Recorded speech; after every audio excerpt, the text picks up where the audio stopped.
Halo, eh, ketemu lagi bersama saya. Masih tetap belajar Laravel. Oke ya. Sekarang kemarin kita sudah belajar instalasi Laravel. Lalu sudah belajar migration, lalu sudah belajar endpoint, yaitu post, delete, get dan sebagainya ya.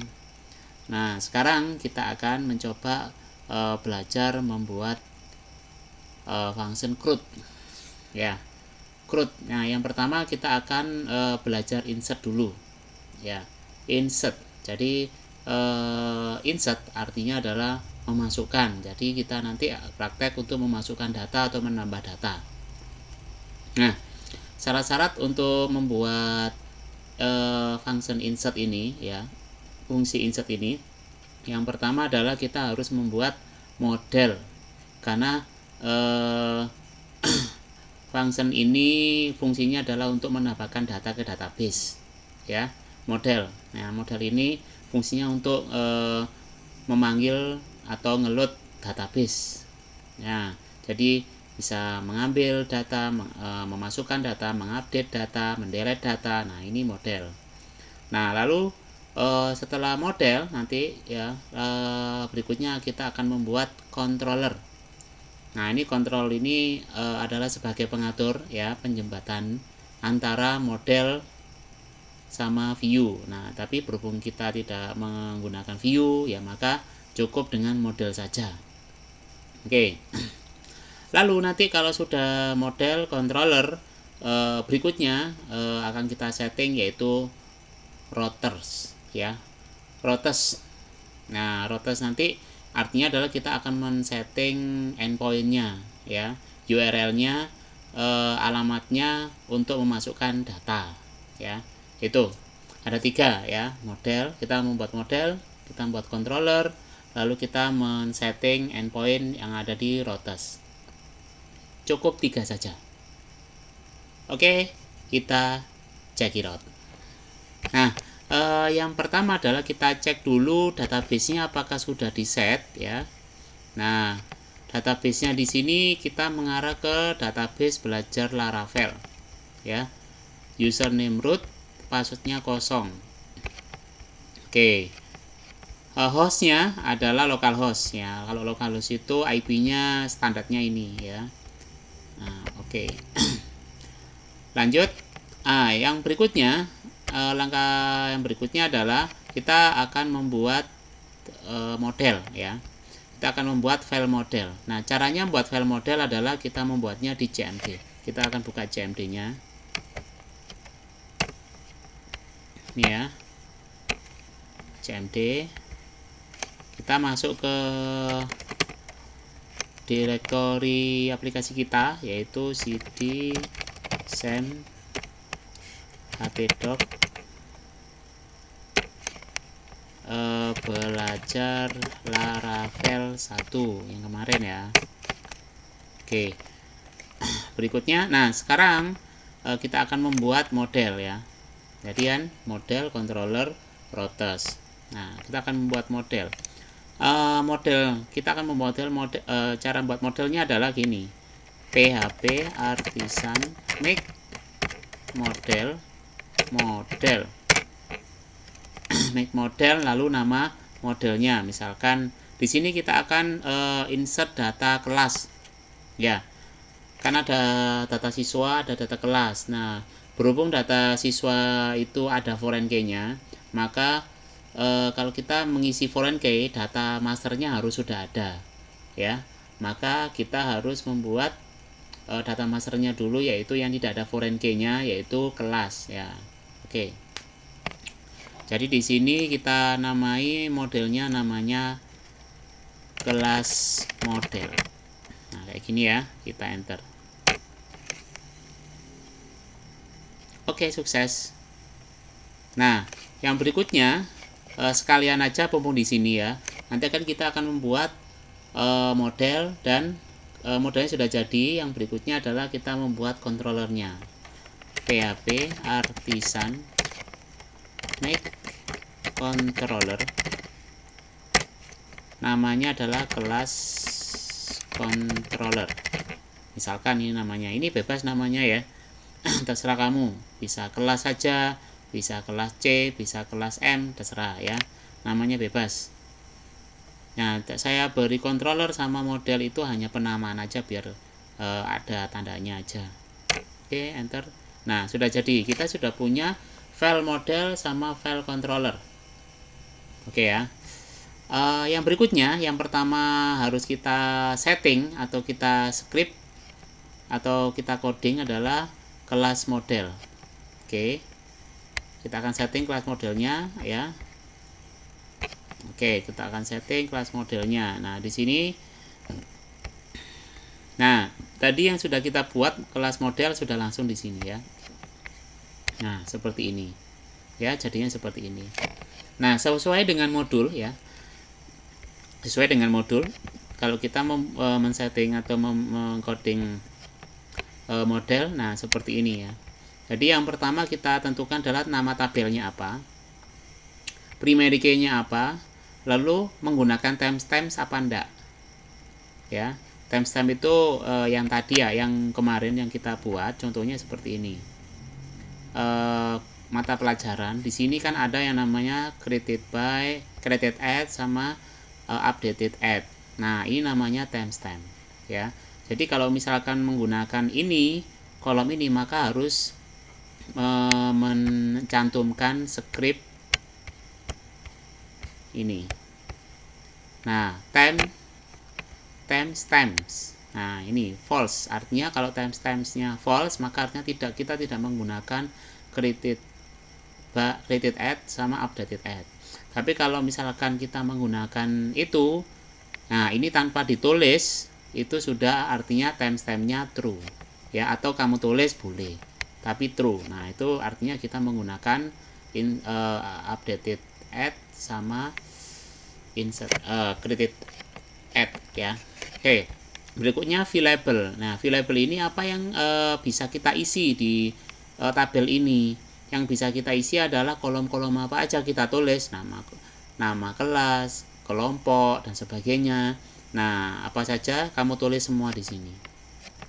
Oke, kita coba.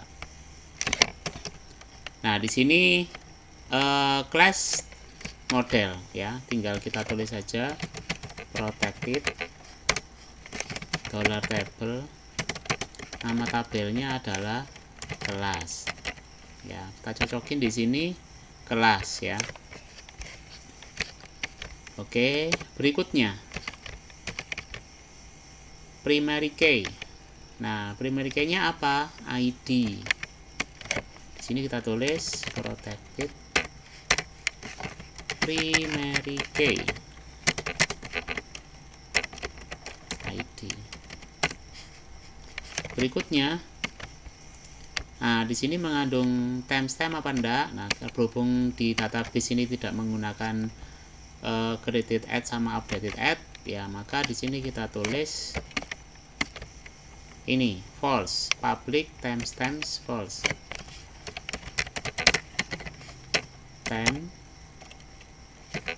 timestamps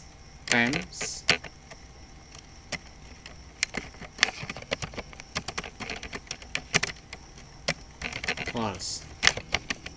Oke ya, timestamps false. Nah, berikutnya akan kita tulis lagi protected VLabel.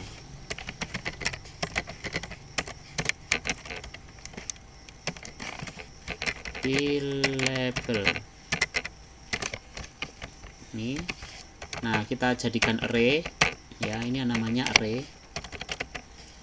Misalkan di sini ada kolom apa aja. Nah, kamu tulis semuanya aja tidak apa-apa. ID, nama kelas, kelompok,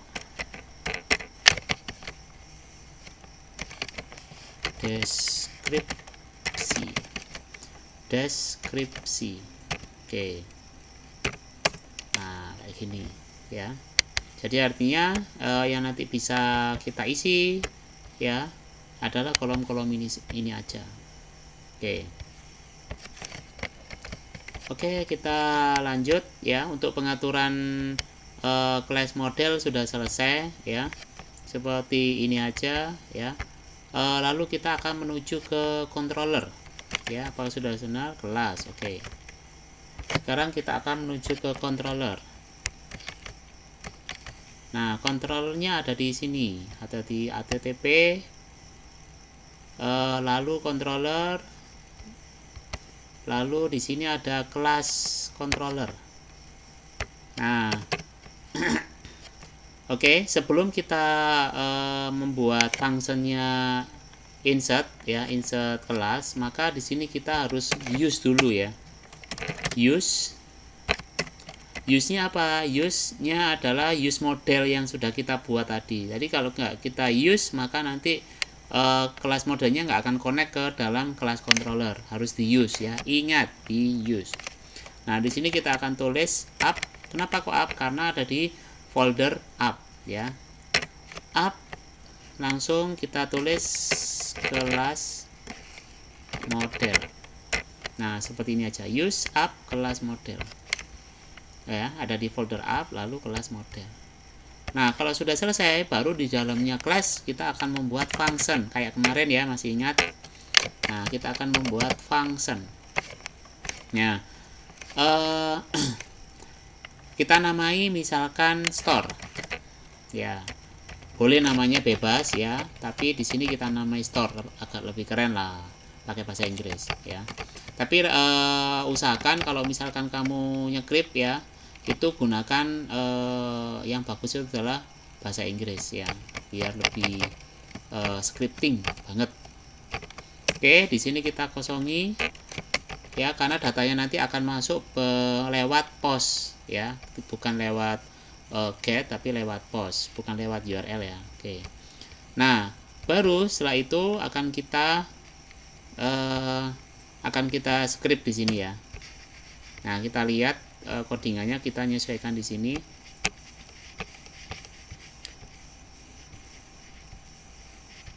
Oke, kontrolnya ini. Nah, ini ya.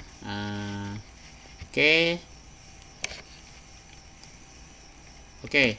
Nah, kita akan isi parameter di sini. Berhubung datanya itu melalui post ya, maka kita harus menangkap nilai post itu dengan menggunakan parameter request. Misalkan $rect misalkan ya. Nah, jadi nanti semua data inputan nanti akan masuk ke dalam $rect ya. Oke, nah ini, nah di sini contoh yang ada di modul. Di sini kita membuat validator ya, validasi input. Jadi kalau misalkan emang wajib diisi, maka kita isi required. Nah, seperti ini. Nah, maka di sini kita menggunakan function library validator. Ya, maka kita harus mengincludekan ya, atau use validator. Nah, ini ya. Nah, ditulis saja nggak apa-apa. Jadi di sini kita tulis use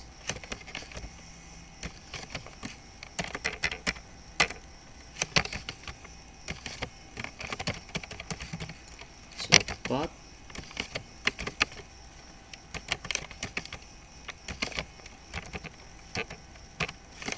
validator.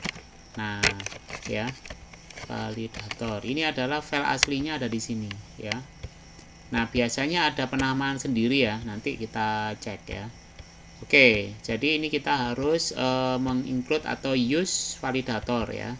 Mengincludekan library-nya, baru kita akan bisa menggunakan seperti yang ada di modul ini. Nah, sekarang kita akan cek $validator ya. Nah, ini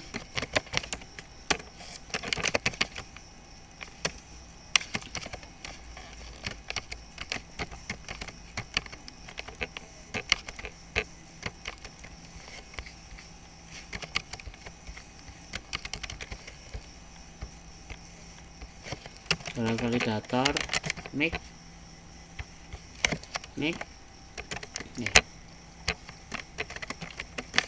$rect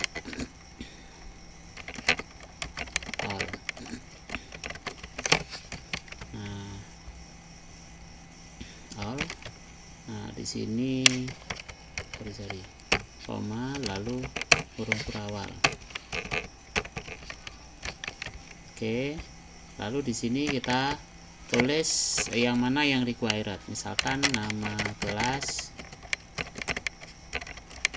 required, kelompok required, misalkan ini aja. Nah, berikutnya lalu kita logika ya, validator fails. If validator fails, nah ini ya, if validator fails, maka return, nah returnnya kemana? Nah, returnnya adalah response JSON. Nah, di sini ya, jadi di sini return kalau misalkan gagal, maka nanti errornya akan tampil berupa JSON ya, berupa data JSON. Nah, lalu kita tulis saja validator errors. Nah, seperti ini ya. Jadi nanti errornya itu akan berupa data JSON. Nah, berikutnya baru kalau misalkan nggak error, maka akan menjalankan script ini ya. Nah, sekarang akan kita tulis scriptnya, simpan atau save. Nah, di sini akan kita panggil nama modelnya tadi. Nama modelnya adalah kelas ya, kelas model. Nah, baru create. Nah, jadi kamu bisa menggunakan insert, kamu bisa menggunakan create biasanya bisa semua. Nah, oke. Di sini kita tulis nama kelas. Nama kelas ya. Lalu $rec nama kelas. Kita panggil $rec karena semua datanya akan masuk di situ semua. $rec nama kelas. Jadi di sini nama kelas ini berdasarkan nama inputan, name inputan yang di view ya nanti ya. Nama kelas. Kelompok. Di sini $rec kelompok. Nah ya, jadi ini bukan berdasarkan nama, ini bukan berdasarkan database ya, tapi berdasarkan name inputan ya. Ingat-ingat. Jadi boleh disamakan, boleh tidak, yang penting kamu harus paham. Ini kamu penulisannya dari name inputan, kalau yang sebelah kiri adalah berdasarkan database ya. Berdasarkan di tabel di database. Ini adalah database, ini adalah name dari inputan. Deskripsi. $rec deskripsi. Ini kita rapikan ya biar bisa mudah dibaca. Nah, kalau sudah selesai maka kita kasih logika if $save. Jadi fungsinya logika ini adalah untuk menandai kalau save ini sukses apa gagal ya. Jadi kalau misalkan hanya if $save aja, ini artinya adalah jika $save-nya bernilai true ya, maka akan tampil apa? Nah, di sini kita return response JSON. Jadi returnnya hasilnya nanti akan berupa apa? Nah, di sini kita kasih statusnya 1 atau true boleh ya. Nah, jadi di sini biasanya JSON itu berupa array ya. Kalau bisa itu datanya berupa array, nggak langsung seperti ini ditulis ya, enggak ya, tapi lebih baik berupa array ya. Kita kasih data array status 1 ya, atau true boleh, terserah. Nah, lalu else jika gagal gimana ya, return response JSON. Nah, di sini status 0 atau false boleh. Nah, seperti ini ya cara untuk membuat script controller insert atau store, istilahnya store ya, seperti ini. Nah, nanti kalau misalkan nggak paham, silakan dipelajari, diterjemahkan mulai dari atas sampai bawah, dipahami skripnya ya, dipahami aja skripnya. Nanti kalau misalkan sudah selesai baru dijalankan. Oke, kalau sudah selesai kita akan coba membuat routes yang tadi ya. Model sudah selesai, controller sudah selesai, baru sekarang kita akan menuju ke routes, yaitu kita mengeset endpointnya. Kita masuk ke endpoint yaitu di routes. Kita menggunakan api.php. Ingat, kenapa kok api.php? Karena kita menghasilkan data JSON ya, menghasilkan data API. Tapi kalau kita membuat routes yang nanti biasanya ngeload view, nah kita biasanya menggunakan web ya. Oke, gitu. Menggunakan ada view-nya lah, menggunakan view. Oke, kita akan menuju api.php. Nah, di sini ini yang kemarin kita praktekkan, ya biarin aja nggak apa-apa. Kita akan buat di bawahnya. Oke, routes. Nah, berhubung di sini kita insert ya, maka kita menggunakan post. Nah, di sini endpointnya apa? Terserah ya. Misalkan namanya adalah masukkan kelas, insert kelas.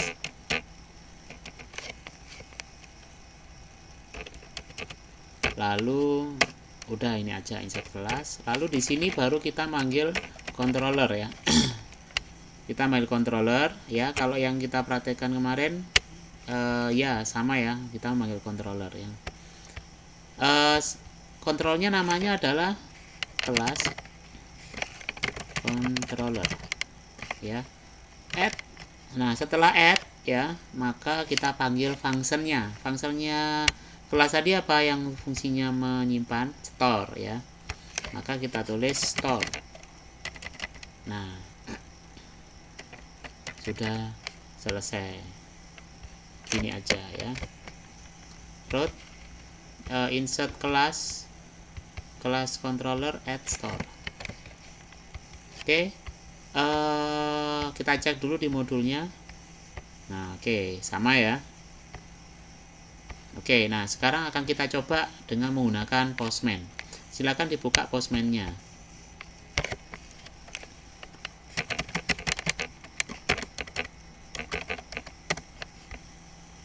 Postman.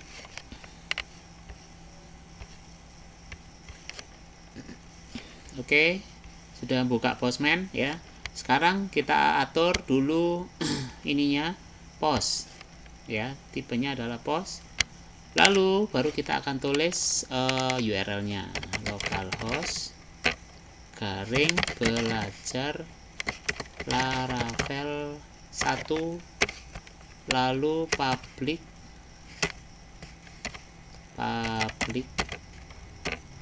API ya, karena kita menggunakan api.php ya.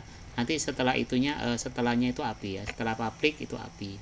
Kalau pakai web.php nggak perlu pakai API. Lalu nama endpointnya tadi yaitu insert kelas. Kita cek insert kelas. Nah, sudah. Kalau sudah, kita menuju ke body. Kita insert. Nah, di sini key ya, name-nya ya. Jadi name-nya inputan. Nah, name-nya inputan ini harus sama dengan yang sudah kita buat di sini. Nah, ini nama kelas, kelompok, deskripsi. Ini harus sama dengan yang ada di view inputan ya, name inputan.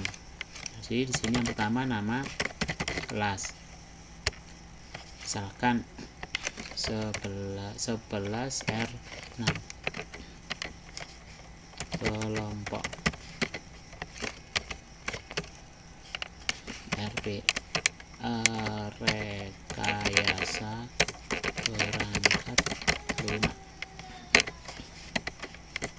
deskripsi. Ini adalah jurusan pembuatan aplikasi. Nah, sudah. Nah, kalau sudah selesai, kita send.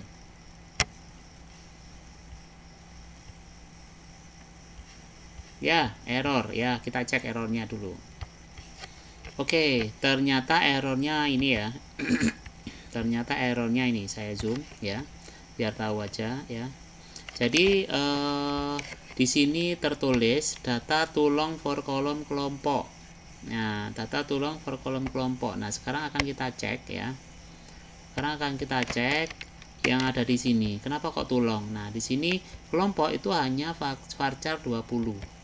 Nah, varchar 20 di sini kita tulis ya.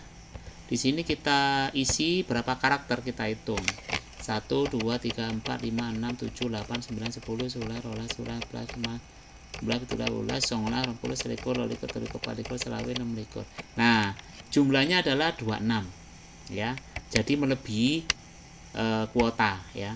Nah, kalau misalkan melebihi kuota itu maka tidak akan bisa masuk datanya. Nah, meski di sini berarti harus kita ganti ya.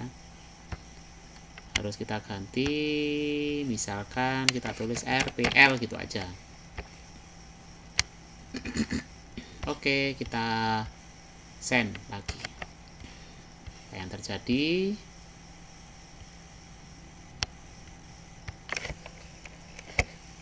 Nah, status 1. Artinya kalau status 1 itu maka datanya sudah masuk. Kita cek dulu di database.